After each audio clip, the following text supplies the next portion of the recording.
Clube do Livro, por aqui na Unicinos FM 103.3, também na TV Unicinos. O assunto de hoje é o encontro marcado com o Fernando Sabino. E agora, Camila, a gente tem então participação de professora aqui da Unicinos. Isso aí, agora a gente vai conferir aí algumas observações da professora Maria Helena Campos de Barros. Encontro Marcado ele foi publicado em 1956, é a primeira grande obra de narrativa do Fernando Sabino. E ela trata, na verdade, de um tema do que se configurou chamar de o romance, então, de uma geração pós-guerra, né? Os temas ligados a uma geração pós-guerra. E nesse romance, o Fernando Sabino constrói uma espécie de autobiografia, né? Em que o personagem, Eduardo Marciano, é uma espécie de alter ego dele, que é um jovem de classe média, que tem todas as angústias que os outros jovens da sua geração têm relacionadas às descobertas da sexualidade, a vida que eles têm naquele pequeno universo de Minas Gerais, então uma metrópole bastante jovem, né, com todas as questões ligadas à vida boêmia e às descobertas da adolescência, do amor, da sexualidade, da religiosidade. E também do processo da escrita, né, e da convivência com grandes amigos que são também escritores, né, que no livro aparecem os três personagens com outros nomes, que não são os nomes dos escritores, o Hélio Pellegrino, o Paulo Mendes Campos e o Otto Lara Rezende, né. E nesse livro, na verdade, ele narra em duas partes, né, dividida em duas grandes partes, a primeira considerada a procura e a segunda o encontro. E nessa espécie, então, de narrativa, é como se desdobrasse o menino, o adolescente, o jovem, que decide marcar um encontro na maturidade com os jovens amigos de então, dali a 15 anos, né? Então, nessa segunda parte que vai tratar, é exatamente do encontro desses três grandes amigos, né? E, na verdade, os amigos não vão ao encontro. E ele, quando encontra um deles mais tarde, pergunta por que eles não foram. E ele acaba dizendo que, na verdade, esse encontro do Eduardo era um encontro que ele tinha consigo mesmo, né? Tem uma parte do livro que sintetiza muito bem, então, toda essa trajetória do personagem, né? Então ele diz assim: de tudo ficaram três coisas: a certeza de que ele estava sempre começando, a certeza de que era preciso continuar e a certeza de que seria interrompido antes de terminar. Fazer da interrupção um caminho novo, fazer da queda um passo de dança, do medo uma escada, do sono uma ponte, da procura um encontro. E agora a gente fala então um pouco sobre a sinopse do livro, né, Camila, que é o nosso livro, O Encontro Marcado, do Fernando Sabino. Camila, então, tudo contigo. Vamos ver o que fala, o que diversa esse livro do Fernando Sabino. Como é que você quer? Que eu faça em 140 caracteres, uma coisa meio Twitter? Vai mais no Facebook, assim, sem caracteres. Ai, papai, vamos lá então. Bom, o livro conta a história do Eduardo Marciano, tá? E, enfim, ali a trajetória da sua vida, como ela também foi mudando, assim, ao longo da sua história. O romance inicia em Belo Horizonte, né, que é a cidade natal aí do Eduardo. E do Fernando Sabino também, né? Isso aí. E ele começa então a narrar ali a sua história a partir da infância, né, das memórias dessa infância, destacando essa grande amizade que ele tinha com o Hugo e o Mauro, né?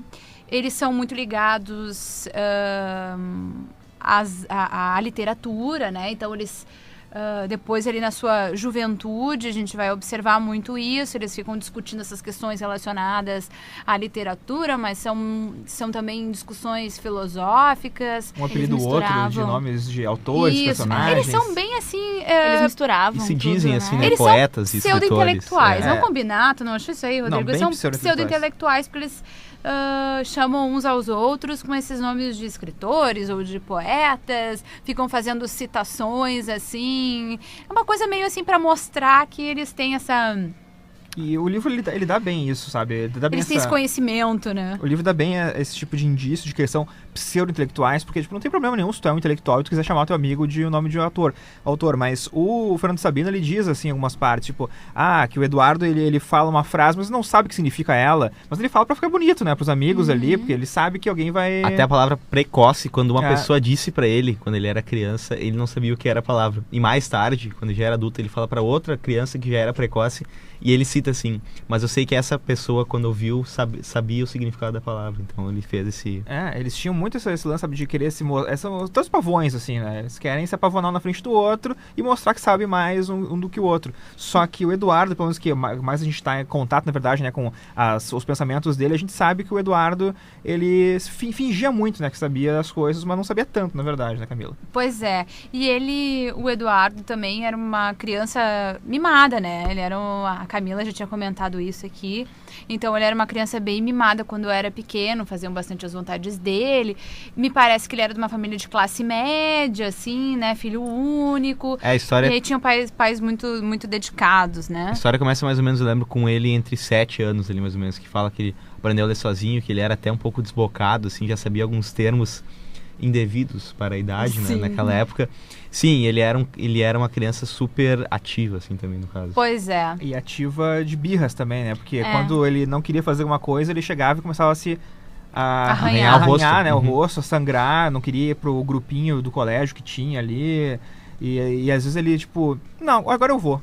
Daí ia. Sim, bem mimado, né? Aquela coisa, quando eu quero, eu vou, quando eu não quero, ninguém me demove da minha ideia, né? Então, assim era Eduardo quando era criança. Imagina que doce de criança, né? Não, imagina. Enfim, e aí o livro também passa por essa questão da juventude aí, dessa amizade com o Hugo e o Mauro, essas descobertas dele, todas as coisas naturais da adolescência, descoberta da sexualidade, todas aquelas coisas bem assim...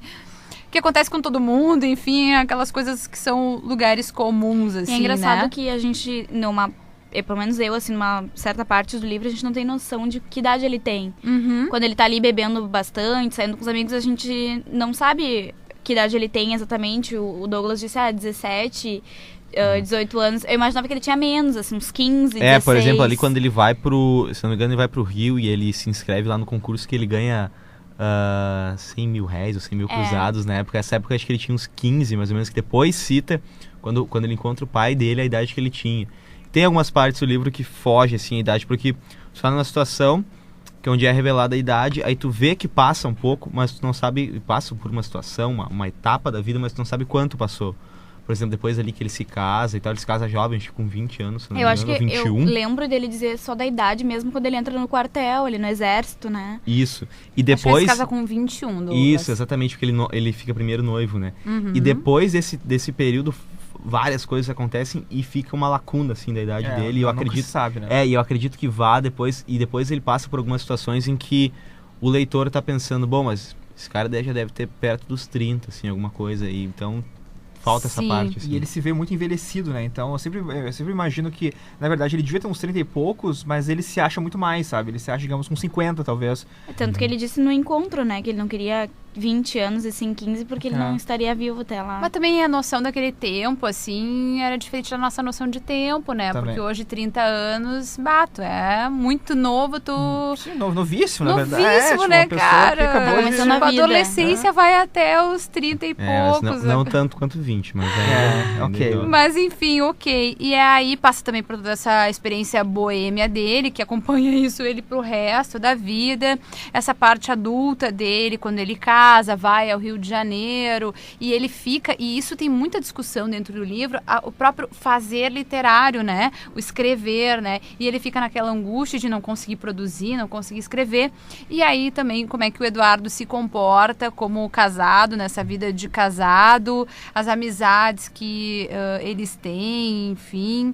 É que o Eduardo ele tem muito mais sorte que juízo, na verdade, né? Porque ele casa bem, né? Ele casa com uma filha de um ministro, uma família abastada. E claro, como tudo na vida dele, ele sempre vê objetivos, né? E algumas coisas que ele gostaria de ter. Então ele encontra a Antonieta e ele já, não, quero casar com a Antonieta. ou quero ficar com ela. E ele persegue isso de uma forma e consegue. Só que depois que ele consegue, e volta aquele coisa do tédio, né, Camila? Tipo, ele consegue casar com ela, mas começa a perceber que a vida de casado não é as mil maravilhas, ou que ele mal conhece a Antonieta, na verdade, né? Porque o relacionamento antigo também às vezes tinha dessas, né? Que tu casava com a pessoa e não conversava com ela, não sabia direito algumas coisas. Então ele acaba vendo também, né? Ele acaba meio que se...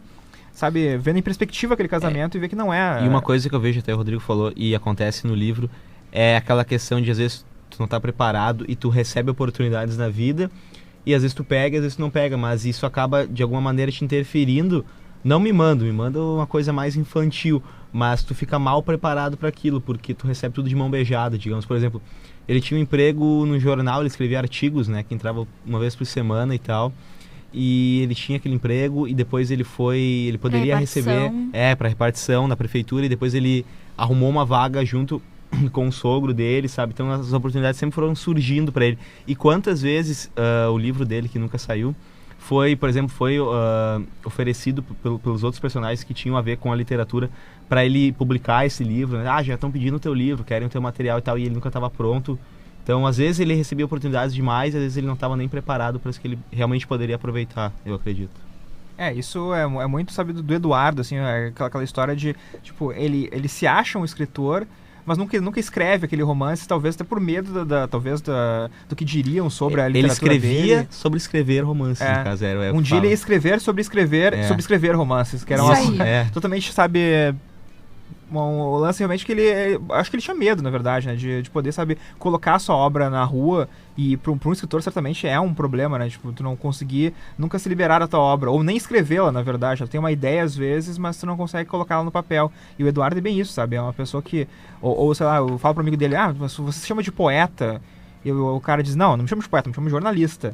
Sim. E o Eduardo chamava as outras pessoas de poeta porque ele via também essa qualidade nos outros, e às vezes não conseguia, né, deslanchar a sua, né? O que é um problema pro escritor, obviamente. Na real, ele ficava muito ali naquele limiar do fracasso, né? Ele sentia isso, que ele não...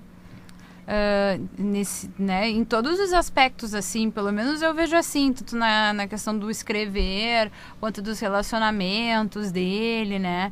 Ele ficava sempre com aquela sensação de angústia, de não conseguir ter terminado alguma coisa, né? Ele se desiludia muito facilmente também, né? Também. Ele tentava alguma coisa e não dava certo.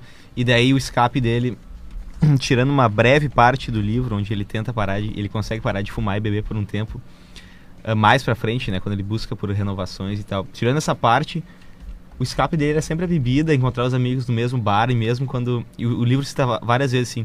Quando viu, já estava no caminho do velho bar, tipo, como se fosse lá inconscientemente, né? Mas esse era o desafogo dele, no caso. Acho que o bar puxava ele, talvez, de alguma forma ali, que não tinha explicação, né? Sempre estava perto de um copo, né? É incrível, né? Mas depois do intervalo a gente continua falando sobre Encontro Marcado aqui do Fernando Sabino, e vamos falar um pouquinho também sobre a forma do Fernando Sabino de escrever essa história, que é bem interessante. Fica aí que a gente já volta.